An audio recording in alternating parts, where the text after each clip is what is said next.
We're doing one camera today, or Are you doing multi?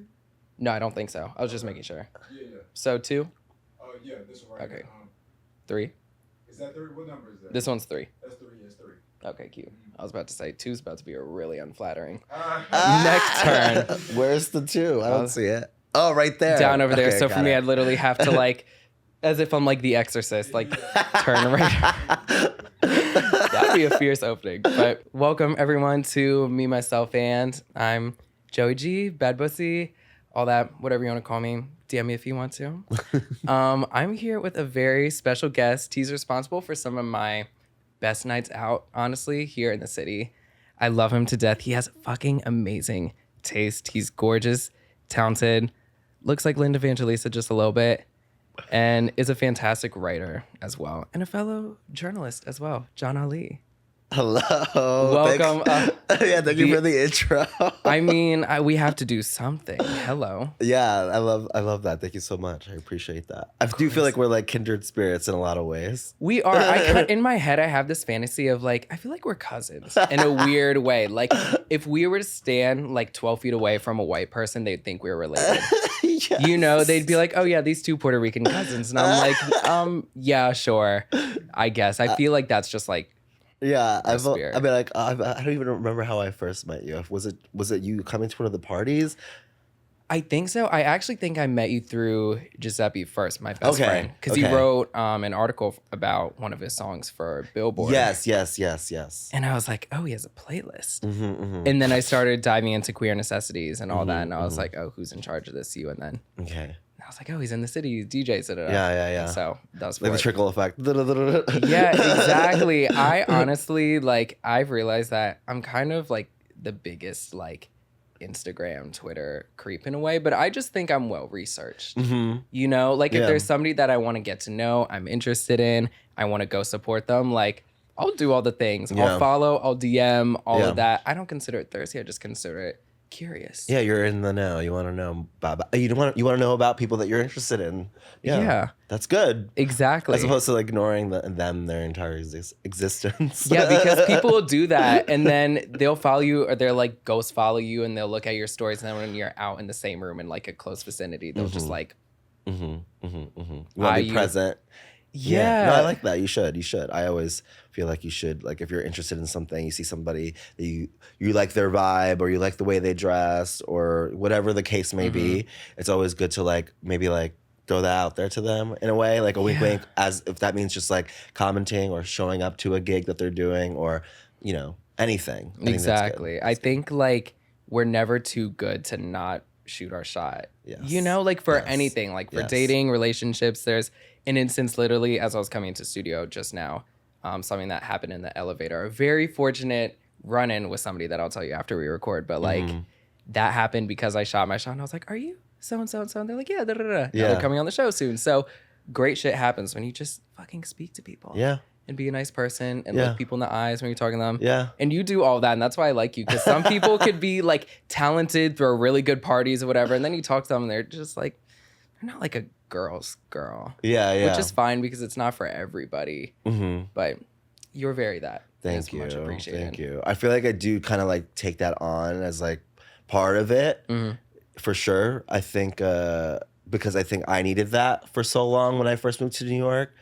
So like I always like put that like as a reminder in my head, like when meeting people, like they might be a little nervous or scared to talk to you for whatever the reason, and it's just like try to make everyone feel welcome is very much part of like my vibe. Yeah, especially when you're like curating events. Too, because there could be like no, you go ahead. It's very much part of it, yeah. Because like there could be like a really fierce event, but then like you run into the people that throw it and they're maybe not the most welcoming. Then it it leaves a bad taste in your mouth about the night. Whereas like every time I go to Playhouse, like I'm gonna hear great music, I'm gonna dance my ass off, but like we're also gonna kiki a little bit. I know it's gonna be genuine. Like you just bring a good energy. Thank you. And that's I try. Where are you from? I grew up in Jersey. Oh, really? I'm a New Jersey boy, yeah. Where in Jersey? I don't know anything Somewhere about in the Jersey. trash. Okay. Just kidding. I grew up actually at a lot of places in Jersey, or like I like to quote Teresa Giudice from Real Housewives of New Jersey. I'm from Paterson. Paterson. Yeah. So I was born in Paterson, New Jersey. Okay. And then we kind of moved around in Jersey a lot. So I went from like Paterson, New Jersey to Saddlebrook, New Jersey. And then my parents wanted to buy a home. So we went up all the way up in the woods to Sussex County. Damn. And then my dad passed. And then we moved back down to Bergen County. And then I was like bouncing around in New Jersey for a while until I was like, well, it's time for me to get out of here. Yeah. Do you have siblings? Yeah, I'm the oldest of 3. Yeah. So I was the Damn. first. I have a younger brother, younger sister. My brother and I are 5 years apart. My sister and him are a year apart. So they're closer in age. I'm Got kind of you. like the one that was first, got to exist for a while, and then they came in. Interesting. So how was that growing up as the Yeah. older child? Because I'm the second to youngest. Okay. So it's a different kind of complex in ways. How was it for you? Being the first, and I think a lot of people who are the first can relate to this, is that you're kind of like the one going through everything. You're the first that does everything. So you're the first one that gets in trouble. You're the first one who doesn't do this right. You're the first one who shouldn't be doing this. You know what I mean? It's like you kind of have to deal with all the bad, your parents learning how to take care of a child, a human being. So I say that part kind of sucks, especially when you come from like both my parents, my mom was Puerto Rican, my dad was Peruvian side. They both came here to like live a better life. They met each other when they were very young. They had me when my mom was 21 when she had me. So I can't even imagine having a kid at 21. You know what I mean? Yeah. And like they were very much like young adults raising a baby. So I mean, my childhood was good. I think like later on, like as I was getting a little bit older, I realized, there were definitely like 2 very working class people trying to make it happen, but then I never felt that because I felt like I had everything I needed. You know what I mean? It wasn't until later when like I was becoming a teenager and all that stuff where like I was kind of like figuring myself out, realizing that, I might be a little bit different than all the other boys and girls and non-existent Dems at the time. That like things were a little bit harder. And I did get a little bit of that at home, more so from my mom, just because I think we're just raised, in Puerto Rico. Like you kind of like are not really taught there to like accept anything like that. Like if you show any sort of like femininity, it was like not necessarily celebrated. Yeah. So I definitely got a little bit of that at home. And to say like it never affected me, it would be a lie because like it totally did. And like my relationship with my mom now like is definitely good, and we're a lot like better than we were a couple years ago. Right. But it was just because I would not like necessarily blame, but like hold a lot of like of these like things that I had to learn through her that she made me feel. I see. When I was like so young, you know, like I wasn't encouraged, I wasn't like the femininity was like frowned upon, and like things that I was interested in were like kind of like nudged, okay, you could like that, but also like I don't necessarily want you to love that. Keep it to a minimum. Yeah. Or don't bring like your Barbies or whatever, like when we go to our cousins or wherever or to school or things like that. So it's like being like a diet version. Yeah, like I had to always like kind of like dim my own like personality in a sense. Yeah. So, a lot of unlearning, a lot of therapy, highly recommend. Yeah. Girl, I need to start. Like I did like a BetterHelp like trial, and I was like, shout out for whoever like does BetterHelp and it works fiercely for them, but like that shit did not work fiercely for me. My therapist Jessica, shout out to her, but she was just like, love that for you, and I'm like, okay, can I get a little something? I've here? heard mixed stories. Yeah, I've heard mixed stories about that like BetterHelp experience because I did use BetterHelp as well. And that's what was my biggest thing about like I didn't want to do it because I've heard from a couple of friends that it's like that's the case. I think I was one of the lucky ones. I got a therapist who was actually like genuinely amazing. Love. She was like I could feel like her spirit just through like talking to her on the phone. And I made her laugh a lot, which I think she was not supposed to tell me. But she like there was one night or one day where I was talking to her. She's like, you know what, Jon, I'm not supposed to say this to you, but I really like you. Oh, that's so sweet. Yeah, like I was thrown off by it, but it was great. So like, unfortunately, I know that there's been some horror stories for BetterHelp. I think maybe it's just like trying different therapists out. Yeah, I just need to try different one. Or I still find it like a great like transitional way to like go into the world of therapy. You know, like right now I'm looking for like in-person therapists or whatever. Some even online, but like it was nice to have that like intro, even though it wasn't like to my liking. I guess, or how I would have dreamed it to be and everything. But you mentioned like you kind of having like some feelings of resentment like towards your mom.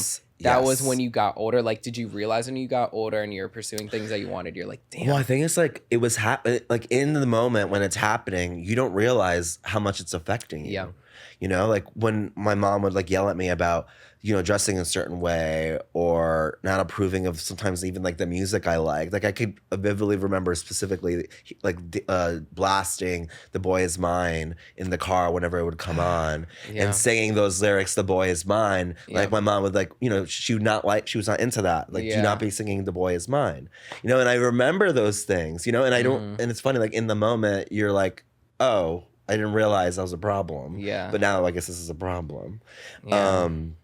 And then like things like that. And then later on, like when I was like really like getting more into like more like confident in myself without having her approval. Yeah. It was becoming a little bit more of a challenge because I wasn't fully out yet, but like I was like figuring it out. I see. And then when I like fully came out, you know, it was definitely rough because I could feel that there was a protectiveness there. Yeah. And when I look back at it now, I know that's like a lot of what it is.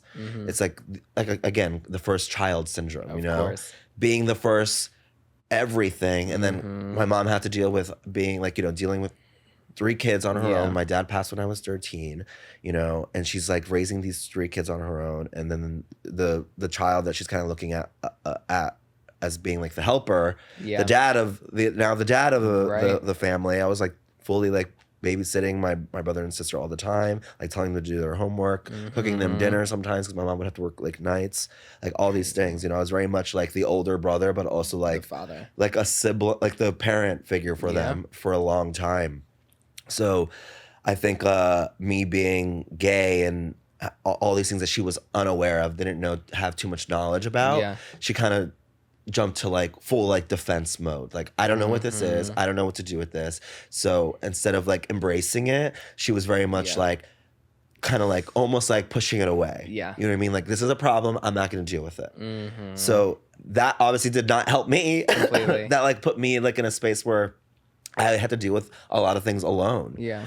And you know, like I could look back at it now and talk about it like freely and not have a problem with it because of the work that I've been able to do for myself and the time I've taken to take care of myself, and also just like look at it from a perspective that's maybe less selfish, because I could be so angry at her all the time. And you know, sometimes I do have those days where I don't want to talk to her and those feelings come resurfacing back. Yeah. But then I also have to like look at it with a bit more grace and like look at it at her perspective and see that, you know, I can imagine like having to raise 3 kids all by yourself, having to make sure we all had food on the table, making sure all this stuff, you know, and then on top of that have to deal with someone like me who's a very like strong-willed, like free human spirit, which is like the opposite of who you are and the opposite of what you grew up with. You know, it was a lot. It was a lot. So, you know, I look back at it now and I as much as like there was a lot of things that I really wish didn't happen,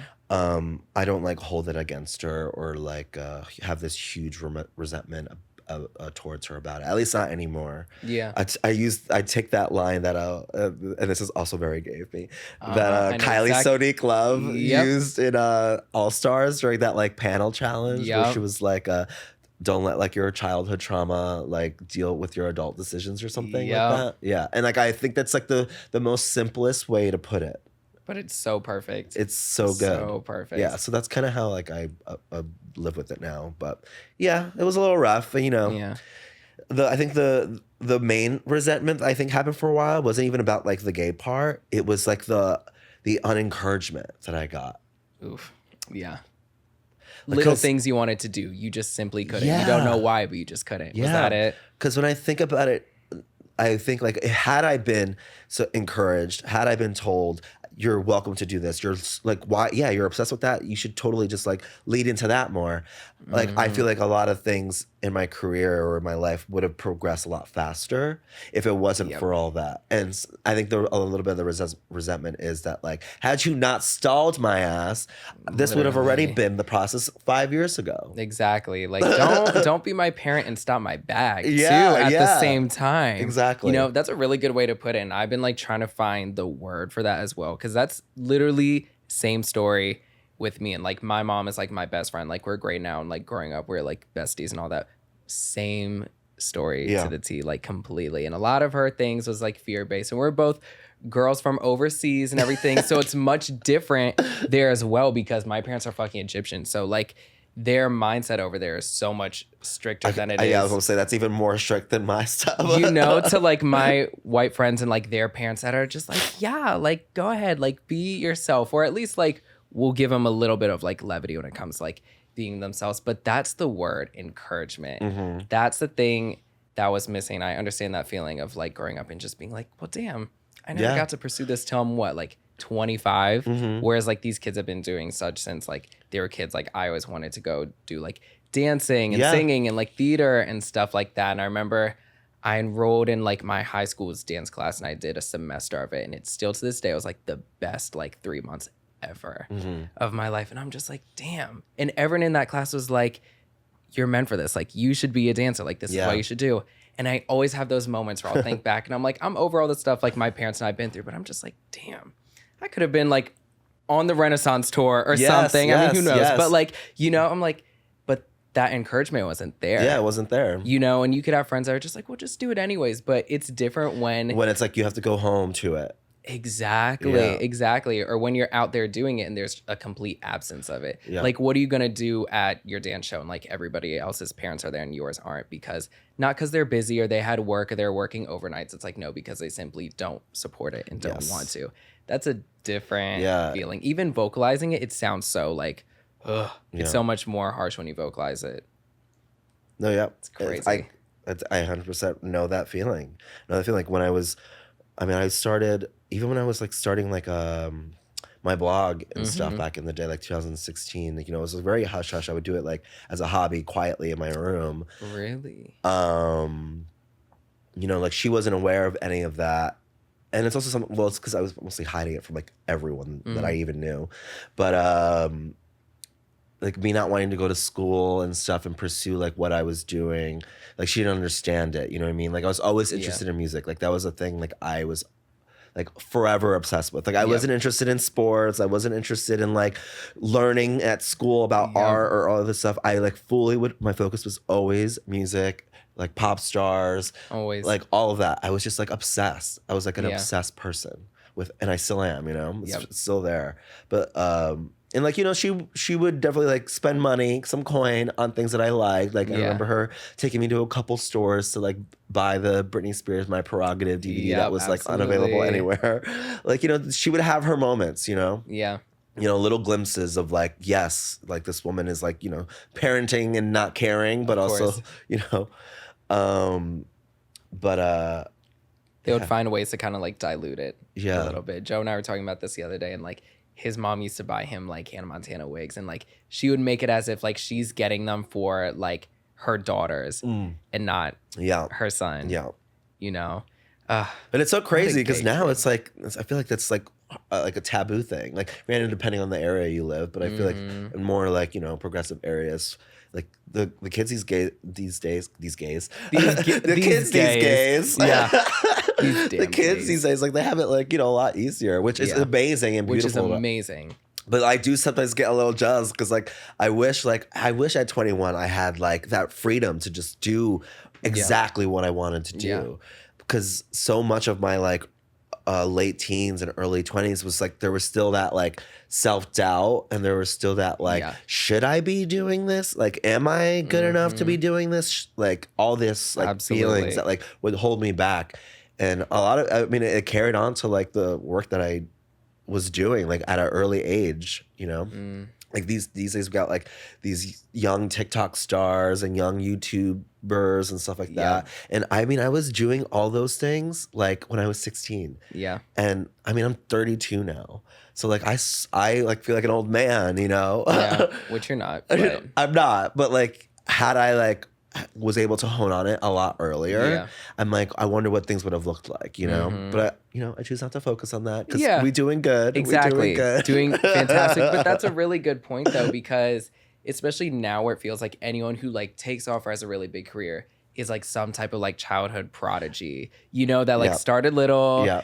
And I'm just like, fuck, here I am at 25 years old, starting my career. It's completely fine. like, but it's just the times happens. And everyone has their own journey. You know? And that's another thing is like, you can't like, what I've learned over time and what I used to do so much when I first started, it's like I would constantly compare myself to see how like other people were doing. And then it wasn't until later when I started like getting older that I was like, why am I comparing myself to this person and this person and this person? I'm like, obviously the reason why I've been able to like do all the things I love to do and the reason why I've become like successful at it is because I'm the one doing it. Exactly. Yeah, exactly. And I've been having that moment like this week too, where I'm usually not that girl that'll compare myself, but this week has been that week, and I'm just like, Joey, let's reel it back. You gotta quiet those voices. Yeah, like let's calm down a little bit. Like it's really not that deep. And my thing is like being real. Like I'll practice and do the whole gig of like when people like talk about me and like my achievements. I'm just like, we all have our own lane, you know. Like you're doing great for yourself. I'm doing great. Maybe I'm just like here and whatnot. And then when I'm comparing myself, I'm just like, girl, you're being a hypocrite. Like here you are telling people to like stay in your own lane and you know, it's all good and fine when you're doing well, but when somebody else is doing well, you're low-key hating on them. Like don't be a fake girl. Be a pretty girl and be a nice girl. It's easier said than done. Of course. And those voices do have their days where they're super loud, but you kind of just have to like counteract them.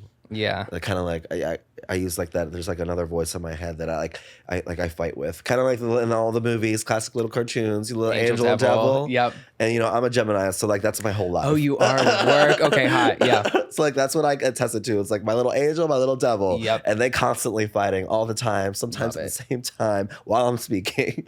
And I'm just very much more friends with like the angel than I am the devil. Yeah. I just tell myself to slow down. Yeah. I had so many moments like that this morning. Something happened. I was just like, just slow down, put some George Michael on and shut up. Yeah. Like it's cool and you could bitch about it to your friends later. Like it's completely fine. And we're doing great. Yes. You know? Yeah. But I want to ask you too, like with like your childhood and everything, what was like, or who was your first love like for music?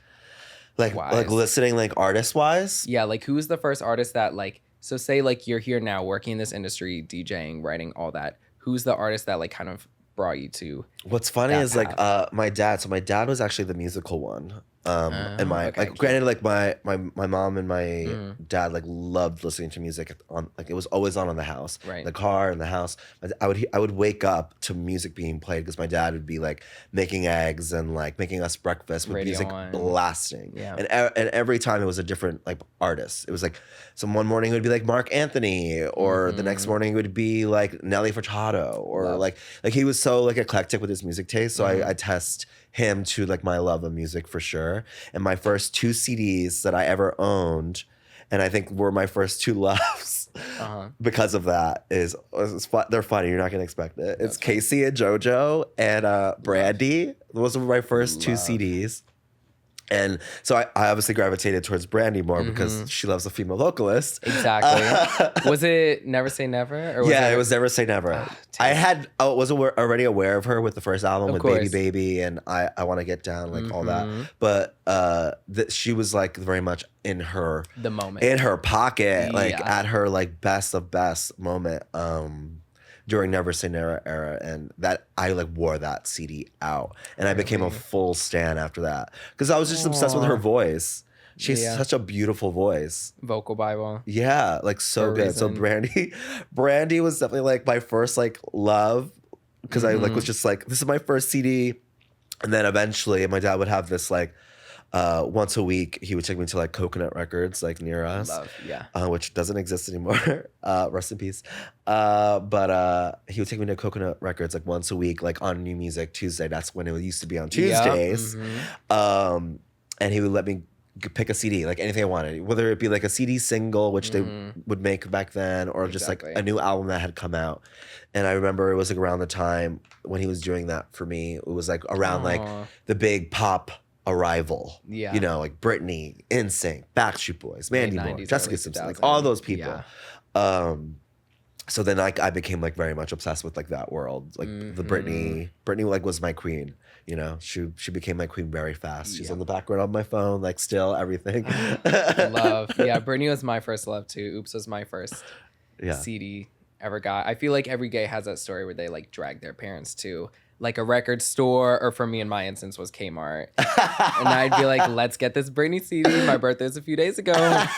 Let's go. It was that, and then Emancipation was my like second CD. Yeah. That was later on, but Yeah, that was a notable yeah. one. I feel like we're just like our generation too. We're kind of like TRL babies. Like Very were you a that. TRL? We were very girl? influenced by TRL. Yeah. Yeah, totally. Because that's all we had. That's literally all. There we was had. no YouTube or like Spotify telling us what to listen to. It was MTV was telling us what to listen to. Yeah, and to see the video, like that 30 seconds of that video is what you would get. You know, now there's like, you know, like Comcast cable and Xfinity and blah, blah, blah, and all that stuff where like, you could go into music designated channels that literally play the videos in full and whatnot. Whereas like when we were growing up, like MTV was past that point of just playing videos on rotation. So it was like shows, whatnot. So TRL literally was just the only opportunity. Yeah, I would vote in and like try to have like Britney always be number one. Yes. Yeah, and like all that. I remember, and I was that show was like a moment.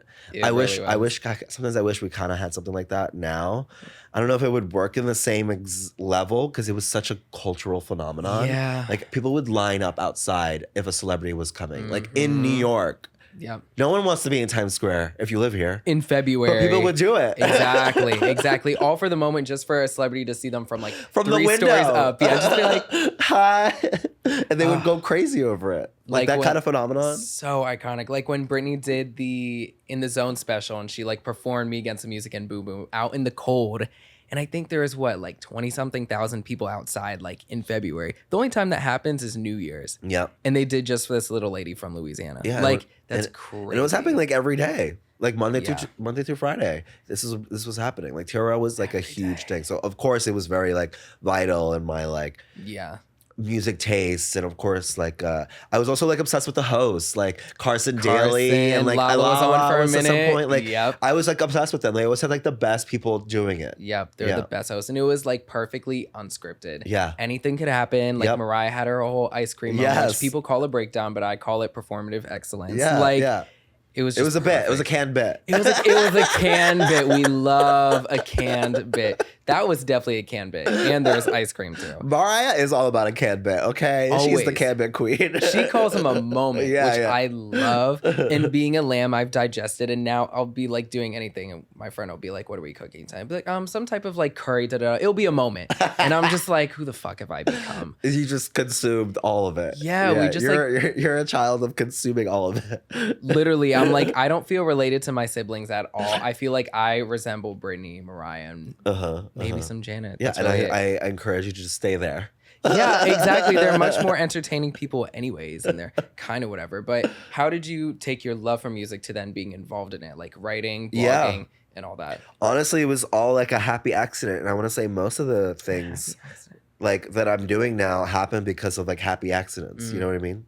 And by that, I just mean like at home when I was just like in my own little bubble, because at some point we had moved up to Sussex County, which is like in Jersey, but it's in a area in Jersey where there's not a lot of options for you as far as like going out and hanging out with. It's like you had Dunkin' Donuts and Walmart parking lots. Hot. There was a movie theater for like 45 minutes, like, and I wasn't driving, you know, so like you kind of had to make do with what you had around you. And me was staying in my room, like being like obsessed with being on the internet and just like constantly like going through music forums and reading like Rolling Stone, and then like just like constantly like absorbing like material of like music, everything, you know. And I kind of there was a day where I was so I have to give credit to Jared Ang, who is the owner and founder of Just Jared, the celebrity gossip website. he was kind of like a little bit of an encourager in a sense too, because I would send him music recommendations through like their tips at Just Jared email. Gotcha. Yeah. Because I was so like such a fan of their site that I was like, you should be, and I could tell like they were interested in music just by like always visiting the site. Completely. But I was so interested and I didn't know how to like share my music interests that I would share it with them because I would want them to write about this artist. Yeah. And like post about this artist. So at some point he saw that I was doing it a lot. He was like, You're this just kid, like, who is this gay in our Gmail? this kid needs somewhere else to like express this. And he was like, you should just really start your own thing, like write your own blog. Yeah. And I was like, oh, I could do that. And he like gave me all these link options. And he sent me like a Blogspot link, and I kind of just like was Googling music Blogspot. Wow. And I found all these other websites, like other blogs that were kind of doing their own thing. And I was like, oh, I could do this. I could learn how to do this. So I kind of just picked it up and just like was doing it as a hobby. It was just like I was at home by myself and I would spend hours. Like people were playing Sims and like all that stuff. I was like on my music blog with no one else reading it and just like writing about music, posting about like new artists that I would find, and just like writing like, I mean, when I say writing, like it was like, this song, I love the beat, like very like, I like the beat. I like the beat, it was very that, it wasn't like anything hardcore. But over time, like I really was like really invested in it. And like I would make like little headers every month. Like there would be an artist of the month on like as my header, I would change it. And it was at the time, it was Ali's blog, like Ollie's blog. Yeah. So I like very much was like trying to hide my like who the runner of the website was. Keep it like a little bit elusive. I wanted to be mysterious. Like I was like, I didn't want anyone to know that I'm a boy or a girl. Like I was very like playing the non-binary card very early. Ahead of her time, if you will. Yeah. And I kept at it. And eventually I like developed a following. Like I noticed that people were visiting like the blog. I'm like, people are on this like daily, and they're like interested. Granted, there was like some times where like I would post a link or two to download some music, because back then I didn't even like, I saw everyone else was doing it. Exactly, there was all these sites that existed that were doing that, and I was like, oh, I guess if they're doing it, then I can do it. It's fine. So like that obviously helped bring in the following as well. But I think people also just like liked my taste. Yeah, completely. Like, I would like write about these like random like pop stars who had like one song out, and these pop girlies who were just starting, and eventually I just like really started like to like really like put like a more serious tone to it, as in like a way like taking it more professional. Of course. And over time it just kind of it worked. Like there'd be like thousands of visitors a day sometimes. Crazy. It was crazy. Like to me that was nuts. That is. But like that was my like little home. Yeah. These people I could relate to. Like I would have like online friends and little forums here and there, or like a little chat on the website where like everyone could like communicate through there. I love that. And I mean, eventually when I really started taking it seriously was when I was starting to get like pitches from like marketing and PR and labels and artist managers sending you people's stuff. And I'm like, oh, people are now sending me things so that I could put it on my website. Like they want my voice to like express this. And like there's something here. And so like I really like I had to like focus on that. And I was like, not focusing on my school as much. Like this was my focus. Yeah. You know what I mean? Like I would do okay in school. I wasn't like but like I was like 17, 18, like 19, like doing something was really working for me. You had something at hand. Yeah, completely. And I was like, I have to focus on this. Absolutely. Like that's where like my brain went. C's get degrees too. Yeah. High key, so. Yeah. Yeah. Degree got bag earned all of it, so. And I think the moment that like really solidified it for me is when I was writing about this little artist, she's indie rising right now, but her name was Lady GaGa. Might not have heard of her. Random Italian lady, yeah. But there was this this PR lady who was like very much working on her project named Natalie, and I fucking love. I'm sorry for cursing. Girl, you get curse. There was this woman named Natalie who was so enthusiastic about my taste, and she like really thought I she like really like wasn't completely liked what I was doing. And she was like, there's this girl, Lady GaGa. She's like, she's like this. She's like this. I feel like you'd be into her. And she sent me the one song she had out, Just Dance, and like Just Dance would like had like just premiered on the YouTube. Yeah. Like no real traction on it. Mm-hmm. And I was like, I think we really believe in her, what she's doing. She's gonna be a big star, blah blah blah. And so I wrote about Just Dance, and then like the months would go on. She was starting to get like little things here and there, like the So You Think You Can Dance, like things were like they were trying to push her a little bit more. Completely. And then they offered me an interview as the album was approaching, but they sent me the album, The Fame, like literally months before the album came out. And I still have it in my apartment. Like this like jewel case CD with like a little sticker that says Lady Gaga, The Fame, with a full album on it. And some of them are like the demo versions, like Beautiful, Dirty, Rich, Love Game. Wow. They sound like the demo versions of the album. And they sent me it to like interview her beforehand. And they gave me like 10 minutes. I ended up talking to Lady Gaga for 30 minutes because it was my first interview. Of course. I had never interviewed anyone in my life. Yeah. Little do you know. Little did I know that was going to happen. You know what I mean? Wow. And I was a child. Like, it's on YouTube. So if you're bored, go listen to it. It's terrible. Like, I'm fully just a fan talking to her on the phone. Just standing. Yeah. That is so funny. It's so bad. Like, I have tried to listen to it and I can't because I'm just so embarrassed.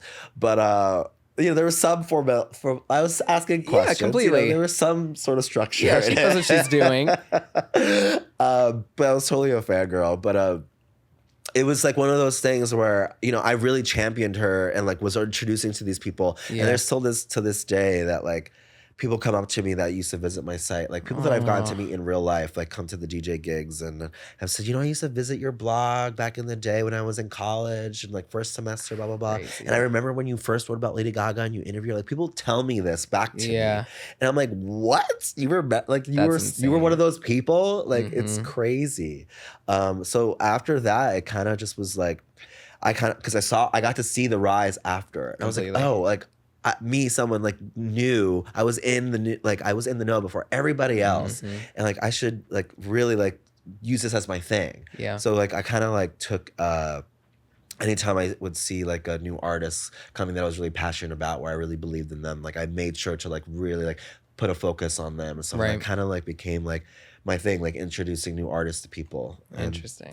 It still is. Still years later. So do you reach out, like at that point, like did you just start reaching out to guests and would just try to book these interviews yourself? A lot of it was still kind of just like I would get asked. Amazing. I would get asked. That. So like after that, like it kind of was like I got to do Robin during Body Talk era. Got to do JoJo during her like with her weird like label issues, and All American Rejects, Jesse McCartney, like the Veronicas, like there's like I can't even remember the amount of people that I've interviewed, but you interviewed Madonna too, right? Yeah, but that came like later, so of course. But I was still doing stuff for my blog, but then eventually like things kind of came full circle with Jared, and he offered me a job, and I was like in my second year of college, sophomore, I think. Yeah, sophomore, right? I was trying the college thing mostly for my mom. Yeah. She was like, I want you to go to school. You need this. Because she didn't understand what I was doing. Yeah, like you're making money in a career online, and how does that work? Yeah. She did not understand it at all. And like, I honestly, like, I couldn't blame her because it was like, I didn't know what I was doing either. I was just going with the flow. It was very much fake it till you make it. Yep. So I couldn't explain it to her. So like me going to school was like a way of trying to like appease her. Yep. But just Jared at some point, it was like a perfect timing too, because I was really like not into school. I just like I loved my writing classes. Obviously, like obviously I'd be good at the writing part. Yeah. Like my English teacher, I remember I have like this vivid memory that I have of like school, because I really did not give a shit about it. I'm sorry to everyone who liked school. Love that for you. Truly love it for y'all. But I encourage, if you need to, go do that. But I remember my English classes, like I got like an assignment like the week of, and like I procrastinated and wrote it like the night before, like nothing. And I was like, she's like read it out in class as the best piece of the week. And I was like, Aw. what? I did not. I literally lied in this entire paper. Yeah. This is a fantasy. Yeah, literally, this is fiction. But she mama. was obsessed with it. I was like, okay, so like obviously like I'm not making up that like I also know how to do this. Yeah, completely. And I never had any like other than school like real. It was just like me constantly reading things all the time. It's like I like You adapted. just knew about it. Yeah, I completely. adapted the way it should be. Right. But yeah, the Just Jared offered me a job. He like asked me out to like brunch one day. Yeah. And he was like, hey, so like if you're interested, there's this job opportunity. You can work for us. You'd be working from home and yada yada. So like then I was like, oh, now I have a job. I'm 20, 21, freshly 20. I think I got the job when I was 20. Wow. Writing for Just Jared, this huge celebrity gossip website. Crazy. From my home. Ahead of her time. I was like, working from home ahead of her time. It was nuts to me. Yeah. Like I was like, I don't know how this is happening, but like I'm just gonna go with it. So I like, you know, I have to give a shout out to him. I worked for them for like a good amount of time, like 8 years. But it kind of helped, you know, kind of like because I was getting like income and I was doing things that I loved. Yeah. I was also able to like gain a lot of connections Completely. too. So like they would send me out to like screenings and like things that like I never thought I'd be able to go to. Right. And like listening parties, all these things that like I would get invited to on my own, but like then having the cosign of It Just helps. Jared, it helped even more. A lot, You know what I yeah. mean? So a lot of interviews like happened for myself because I would take advantage for both. You know, I would give a little bit to myself and a little bit to Just Jared. Exactly. And he was completely cool with that, which I like. You know, was also a great thing to have. The Madonna thing came through just like my relationship with a PR company called Carpel Group, who like I very much still work with today. Love those guys. And they were working with Madonna's team, like. Madonna's like main publicist she had for like years. I think her name was Linda Rosenberg. I could be saying it wrong. But it was during the Rebel Heart era. They said there was an opportunity for a roundtable interview with me and a couple other gay journalists if you were interested in being part of it. And when I got that email, I was like, are you kidding? Is this a joke? Like Yeah. the Madonna's gonna be in a room with me and Me. a couple other gays? That's crazy. It was terrifying also. Terrifying. is what Really, would I say. could imagine. Yeah, I was like sweating bullets, and I was like fully like imposter syndrome, like imposter syndrome. Yeah. like I'm like I do not belong here. Like why am I here? I should not be here. This is Madonna, like the queen of pop. That's yeah. years into her career too. Like Yeah. legendary status been established. That's wild. yeah. How do you stay calm in that? I mean, like you probably didn't, but like you just have a job to be done. You know Just what? go and do it. You know what? I think I have to like remind myself of all the things that all the times that I've stayed calm in situations that I probably shouldn't have stayed calm in. I Good have this point. thing called delusion, Love her. like where I just like I convince myself that I could do it, you know, Absolutely. and I just do it, and I'll just do it. That's like showmanship though. Yeah. Like that's just like, okay, fear, whatever, doubts, imposter syndrome, like let her have her moment. But then once like lights, camera, action are on, it's like, okay. So It's weird. Madge, It's, like, I don't even know how to explain it. It's like I kind of like black out. yep. I kind of had those moments like when I've had like higher profile, like some like moments like that, like at work and anything. You kind of just like black out, go into it, and it's a great experience. You're just like, I don't remember anything that happened. It's like Yep. seeing a movie you love. Yep. Like you leave and you're like, I don't remember shit from it, but I know it's fantastic. Yeah. Or it went really bad, but delusion, it's there to carry you through it. Convince yourself. Delusion is tea. And it's funny because you mentioned like fame era Gaga and everything. And I've been going back to like that era a lot, especially as I'm in like my mid 20s, quarter life crisis, finding myself, career change, whole moment. And I'm like, her delusion is literally what brought her to where she is now. And That's what kinda that whole still, album was about. It was about the fame literally. that she literally. did not have at the time, but then she convinced herself to get it. Yeah. And yeah. she got it. Exactly. There was that one interview where she's just like, even if I'm not a star, I just continue to tell myself, you're a star. You Yep. got it. Just keep on going. Work every morning, work hard, all that. And I feel like that's still carrying her now. Like through Totally. all these different roles and endeavors and career changes Yeah. she does. Like people didn't think she could be an Oscar winning actress. And now Look at her now. here she is because of delusion. Exactly. Isn't she fucking Exactly. And I think that a fierce? lot of my, like, you know, as a lot of us gays had like that Gaga Mother Monster like moment. Like she helped us through so Yeah. much. But it's so in my case, like it really is like having Yeah. her be like my first interview. I was like so I felt like even though she even in the interview she was like. She said at the very end, she's like, Jon, it's like, I want to just thank you for talking with me today. It's like, I feel like you get it. Like she said something along those Aw. lines. And that was very much like a check mark in my brain. Yeah. Like this artist who like later that I got to see become this huge, huge star. She told me when I talked to her that I understood. You get it. You know what I mean? Yeah. And I think I've always like carried that with me for sure. That's very much like some type of like mother affirmation, especially we were talking about like the missing encouragements. Like, what a way to be encouraged. Yeah, totally. You know, And I think I got that also from the Madonna and later in life too, because she didn't say necessarily a compliment to me, but it was like in the most Madonna way. This is the way I took it. So I had my really good friend Benuti help me with this come up with interview questions because he is like the bona fide Madonna stan. love. Yeah. And I was like, you need to help me come up with the questions. Like, let's listen to this album together and like, let's really dig into it and like ask her questions that maybe she hasn't been asked before. Of course. Because Madonna has been asked every single Everything. question in the book. So like, I wanted to go into it with a little bit new perspective. Yeah. So my angle was like, let me go into it in a way that is like, let's focus on this album because this is the more new stuff, Completely. right? So that's how I kind of went with it. And then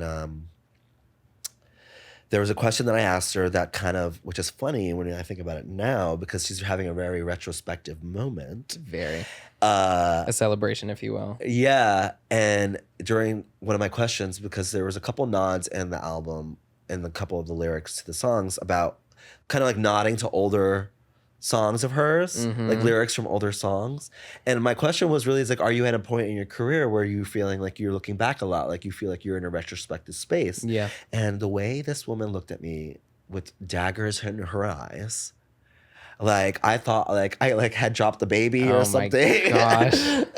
Like she was not like, I don't want to say offended, but like it was almost like, oh, like, are you calling me old? Yeah. Oh, gosh, it's like, no, I'm just calling you experience. Oh, even Like, experience sounds bad shit. You know what I mean? It wasn't Yeah. even like that, you know. But like I was like taking a note that she I has heard a career. heard in her album. You know, you're referencing to your own lyrics. You know, Absolutely.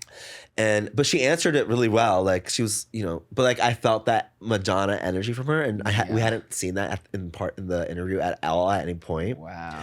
And so I was like, oh, part of me was like, I did something right there. Yeah, because then in that moment you're like, oh shit, like we're not just talking like a facade, we're talking to Madonna. Yeah, like now like- that she's like fully being herself and gives you that like, bitch, I'm Madonna moment. No pun intended, because that's the album she's promoting. Yeah, like you know what I mean? Like, if any journalist would be lucky for Madonna to look at you with daggers for a question. I'm like, you know what? I'll take you it. earned that. And it was around other journalists too. No, she Yeah, and won they that. all used her answer that she gave to me in all their pieces, so I think it worked out. Look what happens when you're ahead of the game, girls. Look what happens. What's been your favorite interview you've done? I mean, that one was magical. Of course. We got to take pictures with her afterwards, and my favorite thing, mind you, like she was, aside from the daggers moment, she was a gracious queen. Introduced herself to everybody, shook everyone's hands. Like we got to take pictures with her afterwards, and my favorite moment and during that was when I stood right next to her. And we were getting ready to take this picture, and she could feel like my nervous, excited energy. Aw. And she goes to me, and she's like, you know, you're short, right? And I was like, yes, Madonna. She said you're short. She's like, you know, you're short, right? I was Wow. like, yes, Madonna. She's like, but you have fabulous hair, like something like that. Oh, that's so nice. Like she just like gave me a little like comment here. Exactly. And then of course we take the picture, and my face is fully like standing out. Yeah. So that's definitely one of my favorite moments. And then honestly, I want to say one of my more recent favorites is like just you were in the room with me. I got to meet Ray after interviewing her. And I thought she was such a special human. And then also, I guess after that is Dua. I got to interview Dua really early on. And she was fantastic. Yeah. And I've had had a lot of like run-ins and moments with her. Yeah, we'll say that. Yeah, we've had some moments together, and she's definitely one of those girls who I saw it for her from the very beginning. Yeah. My friend Julian was kind of like part of her team, would send me her stuff really early on, and I could tell there was something there, like from the very first songs, Completely. like from the New Love and like Hotter Than Hell, like all Yeah. those moments when they were just coming out. I got to hear some of these songs before they were coming out, and I was like, this girl has it. Like there's something in her voice and also in these songs that like she is gonna be a star. Like Yeah. I knew it. So and when I got to interview her, it was for Just Jared and myself as well. She was so gracious, so chill. Like it was just like a hangout with a friend. Yeah. Like it was like backstage before she was like rehearsing for opening for Troye Sivan at the time. And I remember just like we were talking like this, like we're talking right now. And even she would take a moment, like if she needed water, she'd be like, would you like some water? And she'd like go and get it for me. And then, you know, like we would just like A girl's girl. A girl's girl. Yeah. Like she was very, and like I will say, like every single time I got to hang out with her after that, it was the same. She was very love like that. humble girl, and you could tell that she just really was wanting to like put in the work. You could feel Yeah. that from her, and she fully did. I mean, especially now with like future nostalgia and everything, like that whole era came about from what people online were saying about her. And she was like, okay, I'm not going to clap back. I'm not going to cry about it. I'm going to take notes. I'm going to listen and watch. Yes. And we all watch, and we're streaming still in Yeah. 2023. No, yeah. She has an amazing work ethic, and also she's just kind. She's just kind no matter what room she's in. She's kind. Yeah, and she has a podcast now too, and it's Yeah. great, and her energy is great and warm, and like you could tell she's just a very like curious girl. Like Yes. she's a huge star, yet she loves talking to these other people and putting them on her platform Yeah. and whatnot. She seems like a great girl. I think she very much is like you. She likes to absorb everything as much as possible. She wants to know because if anything, it's only going to expand your mind and expand your like references, expand everything. Exactly. And as for an artist like her, who's like constantly having to evolve and stuff, you kind of have to. Yeah, you want to be like well referenced, especially in like you're creating, you're trying to evolve and renew yourself as Absolutely. time and time goes by. So it seems like everybody that like you interview before they take off are the ones that I'm telling take you, off. it's my So thing. you really, It's kind of my thing. that's a really like really special thing, and I'm glad you know that. Yeah. Now because like I've known like some of like your journey and whatnot, and I've done research and just like knowing you briefly, like you know nothing comes easy, but like hearing all that you have to been through and like hearing how it comes down to that full circle moment is really like Yeah. so well deserved. Oh my God, now it's like I'm like a monster. Like everyone created a monster. All those little like reassurances throughout my career and my life. I like everyone around me, my friends, my family, like my chosen family, like they fully created a monster, and they're all like, "Oh my God, Jon, relax." No, I don't consider it a monster. They love it, though. A They love it, glamorous though. monster. No, yeah, it's like it's good. Like I definitely do have like this. I mean, like in a space now where I definitely feel fully like empower. Yeah. Yeah. It seems like you're doing what you're meant to do. Yeah. You know, even now with DJing Yeah. is perfect. Like Yeah. you're making spaces for people to just come dance their asses off and like hear songs that they might not hear at Yes. every single club. You know, like I know I'm gonna hear Spice Girls and Sugar Babes like when I go see you at Yeah. Playhouse. Whereas like if I go to any other bar, like I'm not gonna hear them. I'm just gonna hear top 40 hits Yeah, and yeah. all that, which we love Ava Max, but like I love Ava Max mixed and mastered by you, preferably. Yes. is Because then right lovely. after it might be a song that you weren't expecting. Exactly. So how's DJing been, and like what kind of made you be like, okay, writing and interviewing has been cool, let's pivot and do something else? Again, like a happy accident. Like a lot of my friends would just say to me, it's like, you make playlists all the time. Like you know about music. Like, why aren't you just DJing? Like, I want to listen to the music that you tell us to listen to. Yeah. And like, I feel like there was a group of us, like me and my besties, John and Amanda, you know, I would like literally just like force music upon them all the time. But they would love it, you know, and we would just jam out, and they're like, I wish we could go out and dance to this, but we can't, you know? Yeah, And it kind of stemmed from that idea. I love that. And then I got really, I walked into like one of my favorite bars at the time. I think I was like 22, 23. My friend Aaron Pfeiffer, who's a singer, worked at Barracuda at the time. I walked into the bar. I was hanging out for a bit and talking to him. And then I was listening to the music, and I was like, this music, I'm like, this sounds like my playlist that I just put out. He's like, he's like, you mean your dance playlist? I was like, yeah. I'm like, like every song is from it. He goes, oh yeah, that's Joe. Like, I think he like goes to your blog and stuff. No way. Wow. Okay. Hire So me. I was like, what? He's like, then I should be back there if that's the case. Yeah, literally. And he's like, my friend was like, yeah, you should. Do you want me to ask? Aww. And I was like, wait, what do you mean? He's like, yeah. He's like, yeah, you wanna try? And fully, like that's what it was. It was like, again, a happy accident. And he was like, I'll talk to the manager and see like maybe like in a month or two we could get you in there. And I was like, okay. So in that like month span time, I like bought like the cheapest equipment possible and was like teaching myself how to DJ in my apartment. And Really? I went for it, did a night. They were like mostly happy with it. I think because I made it a thing, invited all my friends, and everyone came. Got you, yeah. It became like this little moment. Yeah, you were a host too. You brought the girls in. So absolutely. I think they liked that I brought people into the bar. So I think that was more of it in the beginning. Yeah. And then they kind of just like have once a month they would have me, and then eventually when I think I actually was like really figuring out how to actually do it, and by then it's not even like I knew everything, but like I knew most of it. Yeah, of course. I could get by. Right. And I think I got by a lot because of my taste.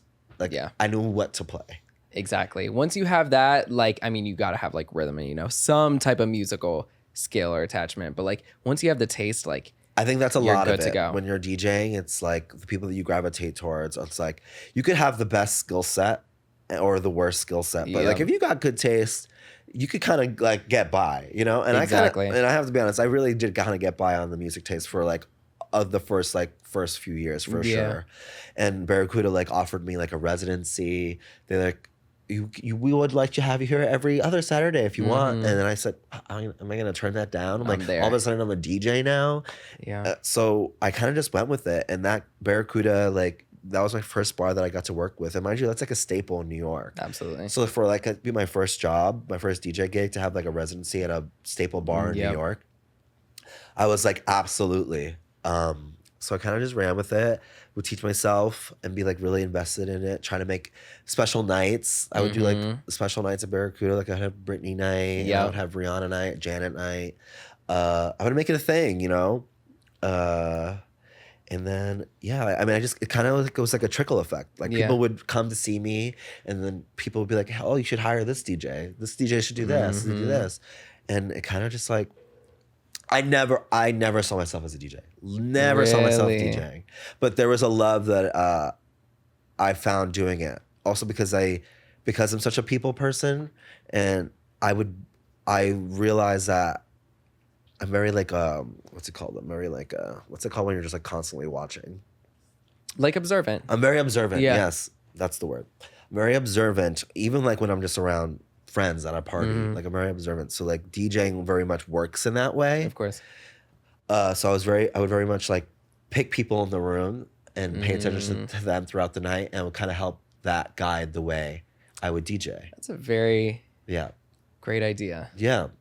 Because for a while I was DJing for myself. I was just playing music that I wanted to hear. But that doesn't work for a space when you're playing music for an entire room. Exactly. It could be biased. Like you might think you're turning it and everyone else is like, girl, turn this off. Yeah. And I mean, there are DJs who do that. Like, you know, they're playing the stuff they want to play. Of course. But in the space that I was in gay bars, like you're playing music for people to have an escape crowd night, pleasers, and crowd pleasers and stuff like that. So I started out being a DJ for myself, but then I eventually like molded the two and became a DJ for everybody else. And there is power in that. There's power in the way it can make you feel, just because of the reaction you get. But then there's also the power of how you can make other people feel. Yeah. And that is a special thing. Yeah. That's such a special thing. And there'd be times where like some Pride events that I would get booked for, where it was like magical, where like I saw like rooms of people singing along, hands in the air, like everyone's like having a blast. There'd be times where I would leave those gigs and fully like be crying in my cab home, because it was like of what I was able to like help make. Right, completely. Yeah, like DJs are so essential, and that's why like to DJs that I love, like I don't care if I sound crazy obsessed with them, but it's like I low-key am, because it's like y'all have literally made some of the best nights like we've had out. Like, you know, like you guys pretty much just like soundtrack people's nights going out. The first thing they say like on Monday when somebody's like, yeah, how's your weekend? Yeah, we went out Friday to play house or $3 bill. Like the DJ was amazing. We have to go next week. Like, that's the first thing they bring up. So like y'all really do have power. Yeah. And it's like something that like I've learned to like really like take as like a hug way, and less of more of like I'm cool. Like I'm like a cool DJ in New York City. Yeah. I don't really give a shit about being cool. I want to be someone who like leaves a mark in this world, that I am remembered as someone who like made people feel good, made people feel special, and made myself feel special. You know, that's kind of like my trajectory. And I think the best way I can translate that is through like me DJing and doing these parties and making people feel good. So like that's kind of like I feel like a gift that I am able to like do. So it's important. Yeah, it is a gift. Yeah, it really is. That's like such a beautiful way to end on. Yeah, like I don't even know what else to say left. Like that's so lovely, and thanks for everything. No, yeah, for real. Thank you for having me. I honestly like don't talk about all this that much. So thank you for having me and be able to like give me the space to do it. I love it. Of course, it's an honor. Like I said before, like I view you as like a cousin, but now I'm like, no, you give me like the gay older brother I've never had, and I love that. Yes. Like your career and everything. And I think like at Ray, like you even like gave me some advice or whatnot. And I was just like, he's somebody that like I could count for, like when it comes to stuff like that, because look at all that you've done and everything. Absolutely. And you mean it. And you're already genuine. doing it. You're already doing it. Thank you. You're already doing it. Like just keep doing it. I like consistency is key. Absolutely. And I will say if you absolutely love it, then you should be doing it. Yeah. Thank you. Duh. Well, where can everyone see you, find you? Yes. All the things, because she's booked. Yes. You can find me on my Twitter, Instagram, JON _Ali, like the boxer. That's I DJ Thursday through Sunday, depending on the week. I have different gigs on Fridays, kind of bounce around Brooklyn. Thursdays and Saturdays, you can find me at Playhouse. And Sundays, you can find me at Hardware. And I do private gigs. I do big parties. So like book me. Love it. And one more question, because you have amazing taste. What's an album or an artist everyone should be streaming? Like right now? Yeah. Whether they're already known, not known, maybe it's like an old album of theirs. Like what's like your kind of current album that's like, girls, listen to this. Okay. My first thought was someone who was I'm really biased about, because I just interviewed them, was SG Lewis's new album. But if I want to give you a little pop history, for the older generation meets the new generation, somewhere in the middle, Miss Britney Spears, again, because I'm biased, In the Zone. I think that's one of those pop albums that really like summarizes who Britney Spears is as a pop artist. Absolutely. Because it's the pop that she gave us from early on, like that dramatic, fun, flirty, sexy pop magic, but then also like her grown-up side is in there too, like the more like feeling her sexual liberation, becoming a woman, and like all that. And it really molds those two together so effortlessly. And also it was like her prime, I feel like. So agree.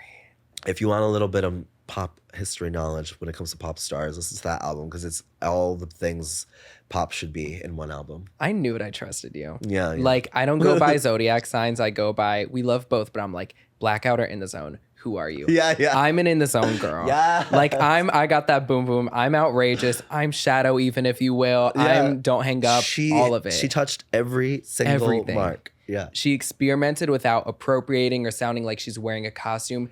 Head to toe, flawless album, in my opinion. Yeah, and she gave us like the fun, flirty stuff, but then she also gave us her, like Every Time and like Touch My Hand. It's so and also like good. Breathe on Me has to be one of the best pop songs recorded ever. Of all time. Across Britney stands, like that's just her best song. Like you ask any Britney stan that knows more than just Toxic, everyone is gonna say Breathe on Me is her. It's the most perfect song, I think, that exists. And she even knows it too. Yeah, like it's in everything she does. Everything. It's in everything she posts. Even like she'll not talk about her career, but like Breathe on Me. Oh no, she'll stream that one and spin to that one in her living room for sure, with the cat in the background and all that. But my love, thank you so much for coming. Let's hang soon and do all the things. Hopefully I can make it Saturday and Yeah, twirl. come twirl. I love twirling with you. It's a great time. Hopefully you see I have a fantastic Oh, I know. I saw. My favorite was time. watching you through the Ariana party. Was my favorite actually, because there would Really? be moments Oh, because you were like right in front of the DJ Yes. booth, and when I decided to have like the little slow Ari moment. Because like I was talking about Joe, who was DJing with me, and I was like, the girls need the slow. Yeah, we need a safety have net to do it. Hello, yeah. And he was like, you do it. I was like, okay. So I fully took control of that whole slow. And the way you would react to like all the songs was so funny. You know, I lost my voice because of that party. I lost my voice for a full week. I thought I had laryngitis because of that party. My voice was gone. I left with my friends, and when I was talking. Yeah. I was like ordering the car with no voice, and I'm just like, those bitches really did that, but it was so fucking worth it. That was 2023 just started. And I'll continue to say like that was an excellent way to start the year. Like, I'm glad. best party of the year. Once the end of the year comes around, I'll still be thinking of it. So thank you. No We'll problem. twirl and talk more. Yes. Later. Everyone, you can catch me on Instagram at badbussy on Instagram, and you can find the Me Myself Fans socials, all that, YouTube link, Spotify. Stream, leave a review, all of that, and let me know who else you want to see on the show later. So we'll see y'all next week. Thank you. Yeah, we did it. So much.